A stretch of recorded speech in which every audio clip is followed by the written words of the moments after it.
그 프리즘 특별 간담회를 시작하게 된 가장 큰 이유는 저희들 여러 가지 인제 정책 중에 가장 중요한 정책이 바로 그 따라 투자라는 거였습니다.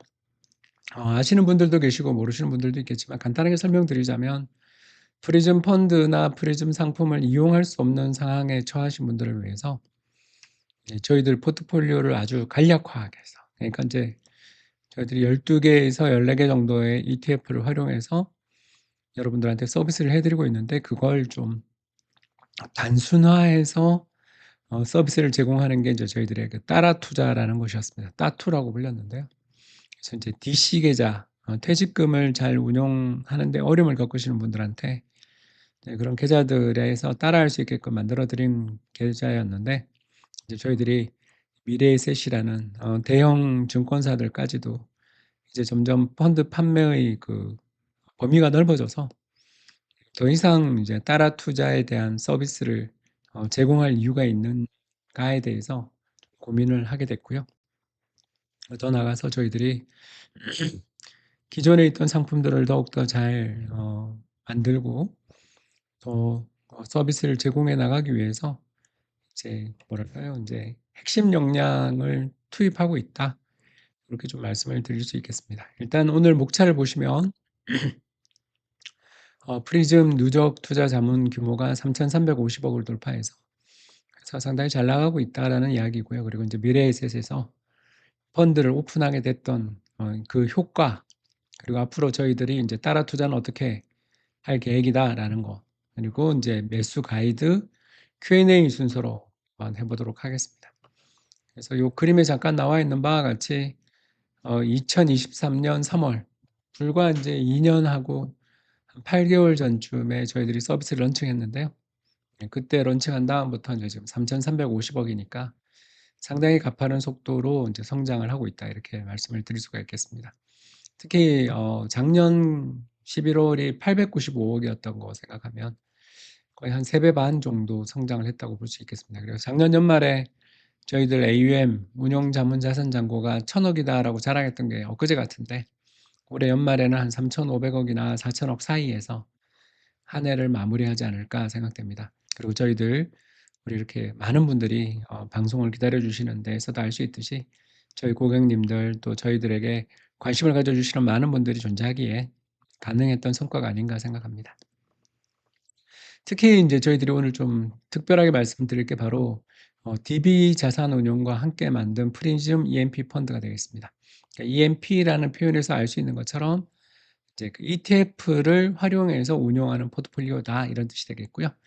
그리고 그 운용 자산 잔고의 흐름을 살펴보시면 알겠지만 2025년 4 월에 첫 출시 이후에 불과 인제 여기 또 한 6 달, 7달 정도밖에 안 됐는데, 아직 채 7 달도 안 지난 상황에서 저희들 240 억을 돌파를 했습니다. 그래서 최근 들어서서 EMP 펀드의 어떤 성과 또는 EMP 펀드의 인기들이 계속 좀 좋아지고 높아지는 그런 덕을 많이 보고 있는 게 아닌가 그렇게 생각되는데요. 잠깐 여기 보시는 것처럼 저희들 EMP 펀드가 중립형입니다. 중립형 펀드가 나왔는데 기간 수익률 보시면 알겠지만 한 14% 정도 되는 걸 볼 수가 있겠고요. 그래서 코스피보다는 당연히 성과가 부진합니다만 이 코스피에 비해서 훨씬 더 저희들이 잘 버틴다. 특히 지난 11월 초부터 시작됐던 최근에 인제 증시 조정 국면에서 코스피 200이 엄청나게 변동성이 말도 못하게 큰 데에 비해서 저희들은 아주 방어력이 뛰어난 것을 발견할 수가 있고요. 사실 저도 이거 가입했거든요. 왜냐하면 저는 운용력이기 때문에 저희들 상품 가입에 있어서 좀 제약 요건들이 많은데, 이런 식으로 가족들이 이용할 수 있는 펀드들, 특히 미성년자 우리 애들도 이용할 수 있는 펀드가 생겼다라는 것 때문에 여기다가 인제 저희들 집에 돈도 많이 넣고 그랬던 것 같습니다. 이 그림을 한번 보시면 알겠지만 이게 인제 MDD 최대 낙폭이 되겠습니다. 직전 고점 대비 인제 최대 낙폭이 되겠는데요. 파란 선이 인제 저희들 DB 프리즘, 그리고 코스피 200 인데 뭐 코스피 200은 난리도 아니죠. 어마어마한 변동성에 노출되어 있습니다. 그런데 저희는 상당히 잘 버티고 있다라는 것을 알 수 있고요. 인제 최근 우리나라 주식 시장이 아주 그냥 대폭락을 하고 그 뒤에도 변동성이 엄청나게 큰 데 비해서 저희들은 잘 버티고 있어서 마이너스 3% 정도에서 막아내고 있다라는 것을 자랑스럽게 좀 설명을 드릴 수가 있는 것 같습니다. 이렇게 인제 잘 되다 보니까 드디어 저희들이 오늘 방송의 핵심 내용이 인제 나왔는데요.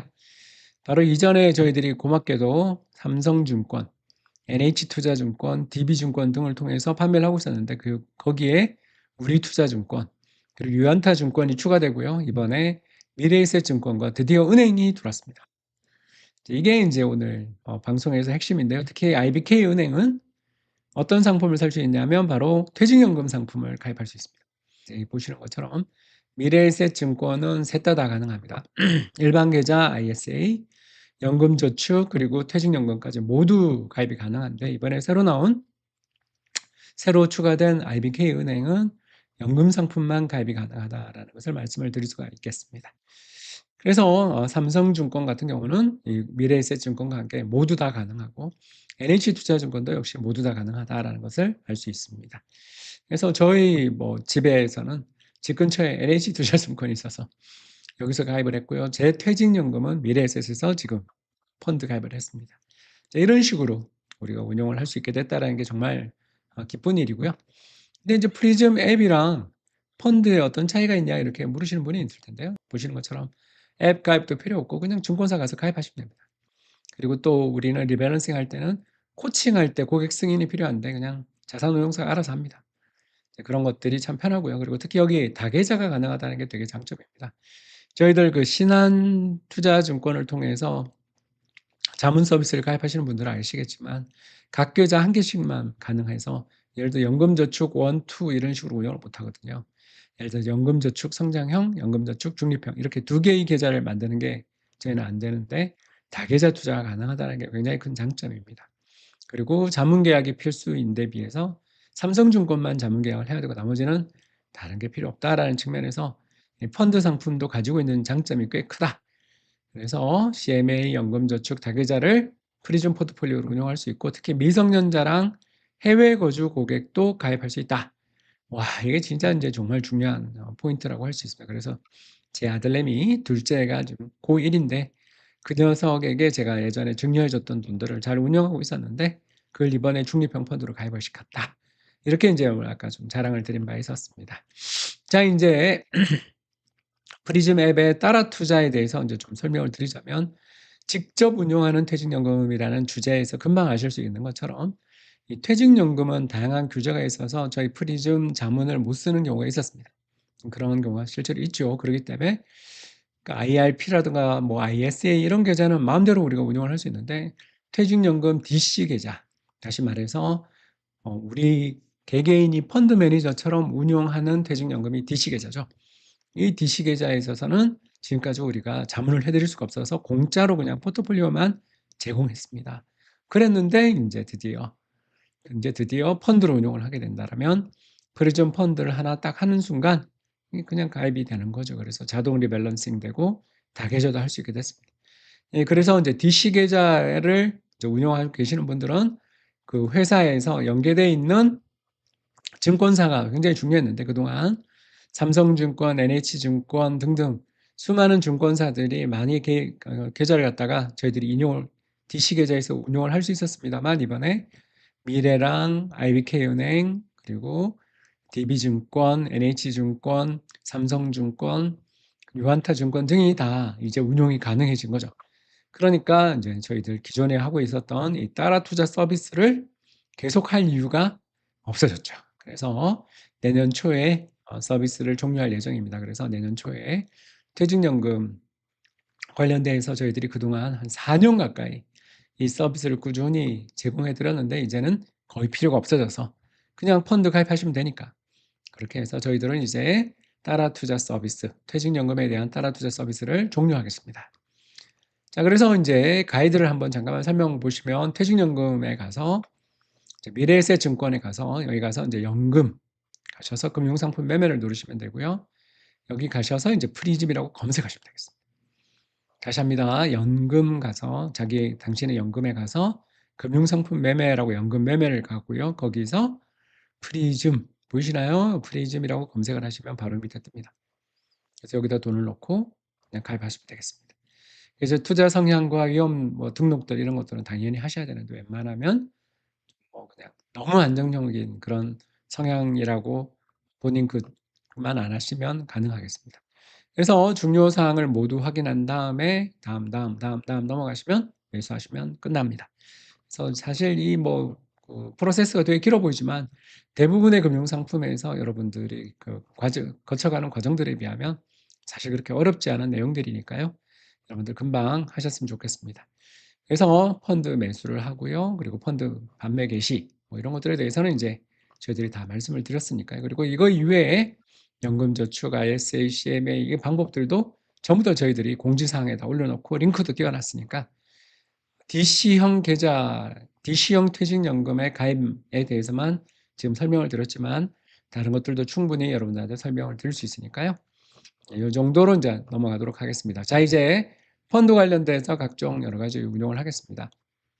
프리즘 앱이랑 펀드를 비교하면 장단점이 뭐냐? 이렇게 물으시는데요. 프리즘 앱은요, 수수료가 쌉니다.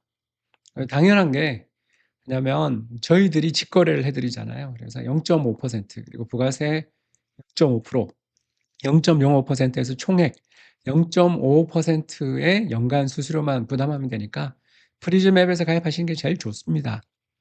그런데 프리즘 앱에서 가입하기가 어려운 분들이 DC형 운영하시는 분들, 더 나아가서 미성년자 계좌를 운영하고 싶으신 분, 해외 거주 고객들 이런 분들은 그동안 저희 프리즘 앱 서비스 사용이 어려웠잖아요.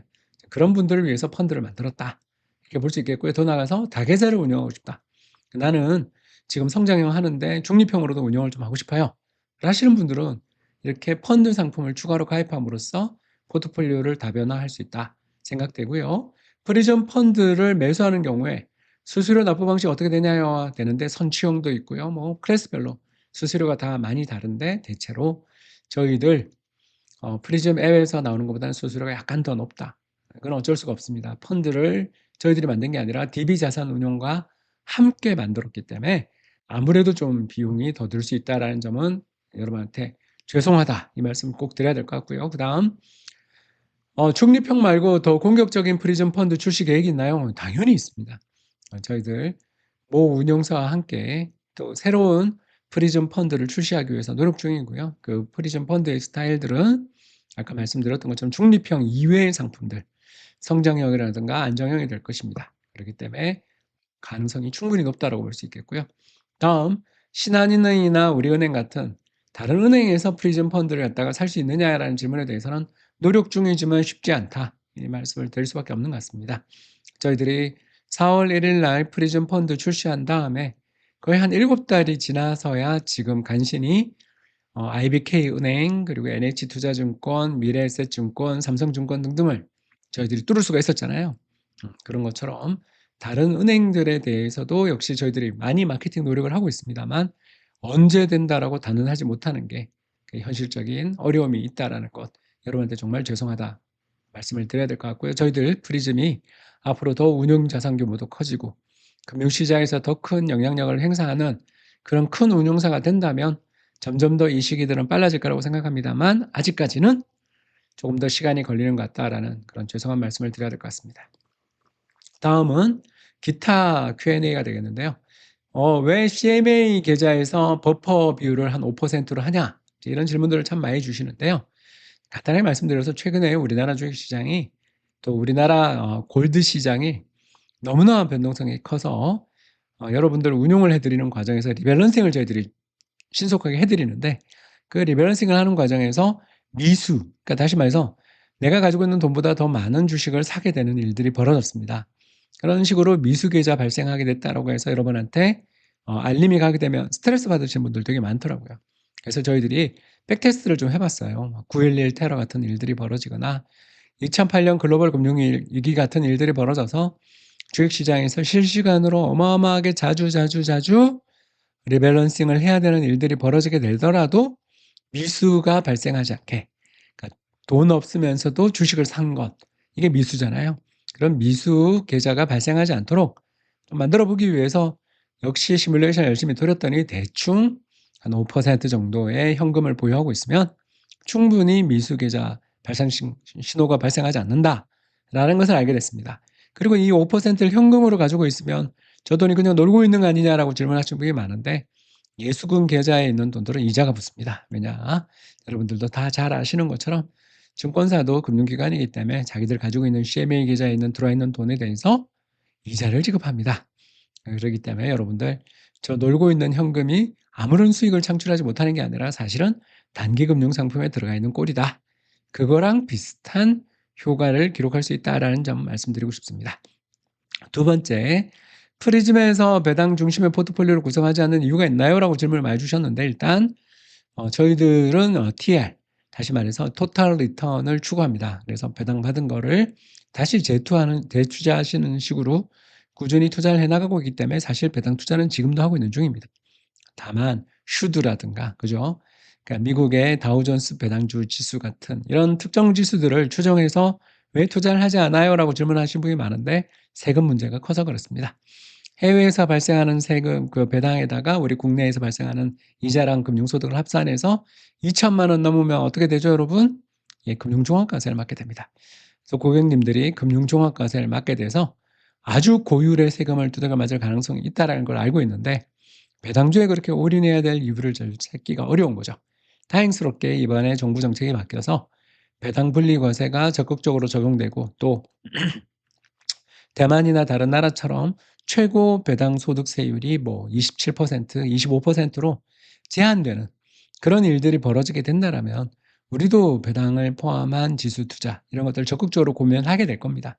그러나 아직까지는 우리나라의 시장의 제도들이 배당에 대해서 고소득 배당 소득자들에 대해서 매우 가혹한 세금을 때리고 있기 때문에 더 나아가 정부가 추진하고 있는 배당 분리 과세의 대상이 되는 기업들도 전체 상장 주식들의 한 10% 정도밖에 안 된다라는 그런 추산이 나올 정도로 우리나라는 아직도 배당에 대해서 굉장히 가혹한 세금을 때리는 중이기 때문에 굳이 그렇게 배당에 치중한 포트폴리오를 만들 이유가 있는가? 그 또 특정한 하나의 스타일에 불과한데 왜 우리가 그런 특정한 배당 스타일에 대해서 관심을 가져야 되는가? 이런 질문을 던졌을 때 그건 우리에게 시급하지 않다. 이런 결론을 내리게 됐죠. 그래서 저희들은 시장 전체를 매수하는 그런 포트폴리오에 대한 관심들을 더욱더 많이 가지고 있을 뿐 특별하게 배당 스타일 또는 배당주, 고배당주의 주식에 대해서 어떤 그런 전략들을 개발하거나 하는 것은 약간 후순위의 일이다. 이 말씀을 좀 드리겠습니다. 세 번째로 연금저축을 여러 개 만들어서 각각 다른 전략으로 운영을 추천하시나요? 라고 물으셨는데 저는 별로 그걸 추천하지 않습니다. 그러니까 여러 개의 계좌들을 만들어서 수익률을 비교하고 그리고 여러 가지 계좌들의 스타일별로 뭐 공격형, 성장형, 뭐 중립형 이런 걸 만들어서 적극적으로 운용을 갈아타는 거에 대해서는 뭐 그거에 대해서 제가 가타부타 말씀드리는 것은 제 그 한계를 넘어선 일이라고 생각하고요. 다만 저희들이 출시하고 있는 세 종류의 상품, 안정형, 중립형, 성장형 이런 상품들은 대부분 비슷한 흐름을 보이게 그러니까 위험도가 다를 뿐 수익률과 위험이 다를 뿐 비슷한 결을 가지고 있도록 저희가 설계되어 있기 때문에 사실 안정형 더하기 성장형 하면 중립형이랑 거의 비슷한 성과를 가져오게 되거든요. 그렇기 때문에 굳이 그렇게 다양한 종류의 운용 스타일을 갖다가 이렇게 막 운용하고 또 갈아타고 이런 게 적합한지에 대해서는 저는 잘 모르겠다. 저 같은 경우는 그냥 여러 가지를 가지고 있느니 중립형 하나만 갖고 있는 게 마음도 편하고 좋지 않나. 이런 생각을 좀 하고 있습니다. 자녀 계좌에 대해서 매월 입금 및 운용을 고려하고 있습니다. 추후 증여세 부과 여부가 궁금합니다라고 말씀해 주셨는데 우리나라 아시는 것처럼 10년마다 미성년자는 2천만 원까지 비과세가 됩니다. 그리고 19세 이상 성인에 대해서는 10년마다 5천만 원 비과세가 되기 때문에 요 한도를 맞춰서 증여를 해 주면 되겠죠. 그래서 저 같은 경우는 뭐 매월 작은 아들한테 16만 원인가? 뭐 인제 그 정도만 계속 뭐죠? 적립 투자를 해 주고 있습니다. 그런 식으로 해 주면 미성년 자녀에 대한 증여 문제들은 그렇게 없는 것으로 알고 있습니다. 그리고 또 증여를 해 주다가 약간 과세 표준이 넘더라도 그게 큰 문제가 안 되는 게 나와 있는 것처럼 1억 원 이하의 증여에 대해서 붙게 되는 그 과세 표준의 산출세액이 얼마냐면 10% 입니다. 그래서 뭐 그렇게 아주 세지는 않기 때문에 이거에 대해서는 좀 여러분들 너무 걱정하지 마시고 적절하게 자녀가 어릴 때부터 연금 계좌 만들어서 그 연금 계좌에 프리즘 중립형 펀드로 노후 설계, 미리미리 자산을 갖다가 형성할 수 있도록 도움을 주면 참 좋지 않을까. 그렇게 생각됩니다.